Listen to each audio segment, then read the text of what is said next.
Good, happy Friday evening, December 4th, 2020. I'm Riley King, and welcome to this Friday evening edition of the Riley King Newscast, right here on the Riley King Network. We have a lot of news to get to this Friday evening, so let's begin. But first, we're going to begin with COVID-19 updates. New Hampshire COVID updates, new information and data. Let's take a look at that right now.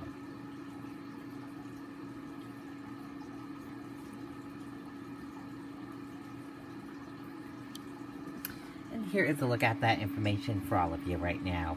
There are 22,332 number of people in New Hampshire have tested positive for COVID-19. 13,900,350 number of people in the United States have tested positive. 537 number of deaths from COVID-19 in New Hampshire. 842 number of people have been hospitalized with COVID-19 in New Hampshire, and 170 number of deaths from COVID-19 in the United States. And now let's take a look at this map of New Hampshire where current cases of COVID-19 are.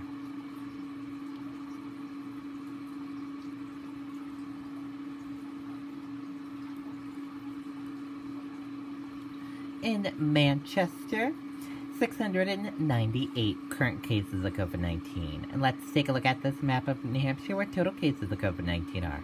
Manchester, 4174. Now let's take a look at these three charts here. Let's start with the first chart here. New cases each day in New Hampshire in the purple. Daily new positive COVID-19 cases. Orange, new hospitalization. Red, deaths. Let's take a look at this chart here. Current cases in the purple, total current COVID-19 cases, and in orange, current hospitalization. Let's take a look at this chart here. Total cases in the purple, total positive COVID-19 cases, orange, total hospitalization, red, death, and blue, recovered. Let's take a look at this chart here. Positive PCR test rate and daily PCR test. Let's take a look at this chart here. Age group of cases, female and male cases, and risk information. Let's take a look at this chart here. Infections, hospitalizations, and deaths. Let's take a look at this chart here. Deaths, percent of New Hampshire population, race/ethnicity of cases, and hospitalizations. And a reminder, your common symptoms: fever, lack of smell, cough, chills, difficult breathing, nausea, vomiting, and diarrhea. How it spreads, and prevention tips. And be sure to stay with the Riley King Network for the latest of your COVID-19 information. How to help. The 2020 Spirit of Giving Toy Drive is now underway. Let's take a listen to that video from WMUR News 9.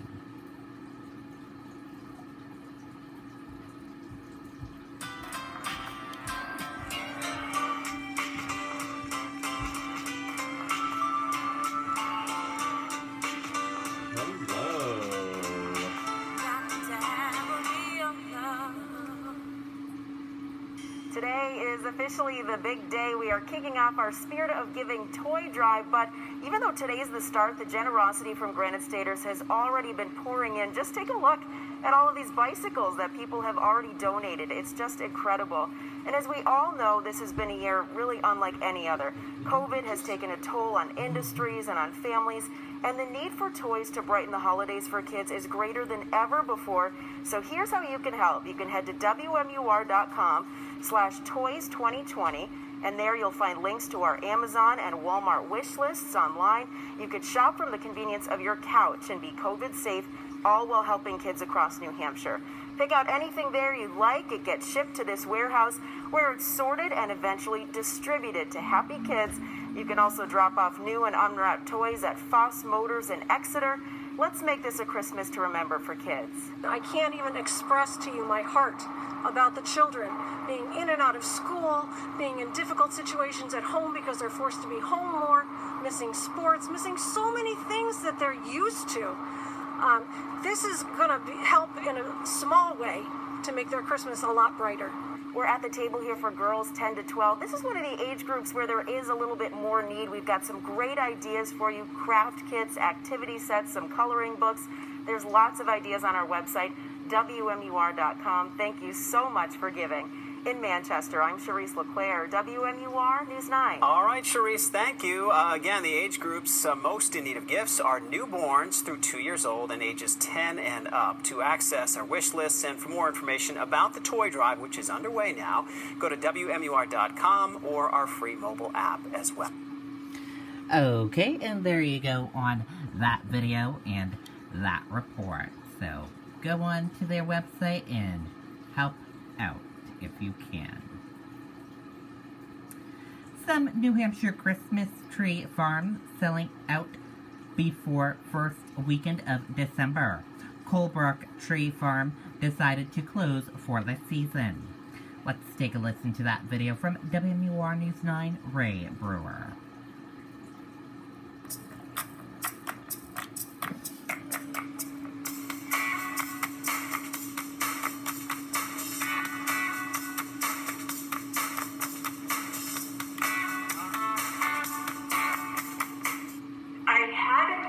All along that it was going to be a busy season. I did not realize it was going to be quite that busy. In fact, so busy that Krista's Christmas farm in Colebrook is now out of cut-your-own trees and wholesale trees as well. As it turns out, money does grow on trees. After reviewing my sales for the weekend, in 3 days I had already exceeded what my total sales were for last season. Even though she still has thousands of trees in the ground, Krista made the decision to stop sales of trees in order to ensure a good crop for next year. As to why there was a rush to get a tree, people tell me that they just wanted to bring some sort of joy into their home. Personally, my family and I cut our tree yesterday, and that tree farm was sold out too. Michael Gagnon is the forester for Hillsborough County.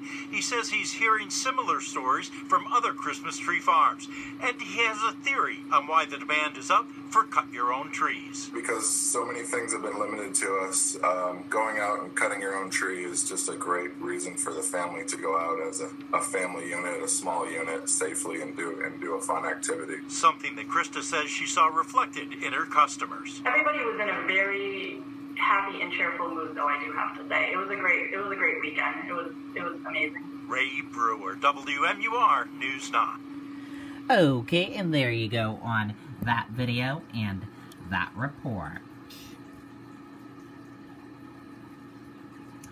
New Hampshire Senator Hassan announces on Close Up she is running for re-election in 2022.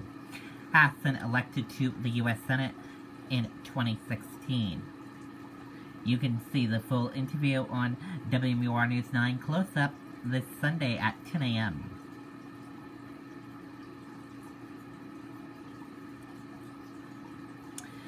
Granite Staters can now track status of New Hampshire schools during COVID-19. State updates COVID-19 schools dashboard. Let's take a listen to that video from WMUR News 9.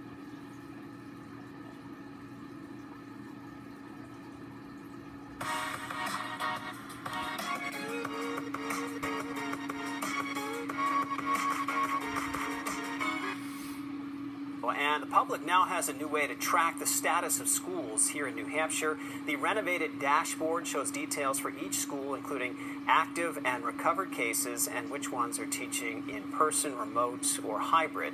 You can search by school, district, or town. Okay, and there you go on that video and that report.